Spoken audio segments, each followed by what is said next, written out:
this is how you can make your Pinterest account public. So by default, when you create a personal account on Pinterest, they are generally public. So an account is only private if you have enabled the search privacy setting. So in order for us to check and also to turn it off, what we're going to do is once we are in our Pinterest.com dashboard, we're just going to head over to the left corner right here at the bottom, which shows the gear icon, settings and support, and then we're going to have to click on settings that on the tab that will appear. Now from the settings, we're going to click on profile visibility, and then from here we're just going to make sure that both of these are off. So private profile allows our profile to be seen publicly, which is only our profile, the pins, boards, followers and following list. Now for the search privacy, from the search engines, this one actually hides our profile and boards from the search engines like Google. So if anybody search for your name or your boards in Google, they will not be able to see this if this is turned on. So just make sure that both of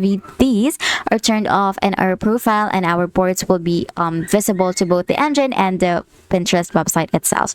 And that's it. Once you have made sure that these are off, you're going to have to make sure that you click on save as well, because if you don't, this will not be saved. And that's it. That is how you can make your Pinterest account public. If this video helped you, please don't forget to like the video and subscribe to the channel for more videos like this. Thank you for watching, and I'll see you in the next video.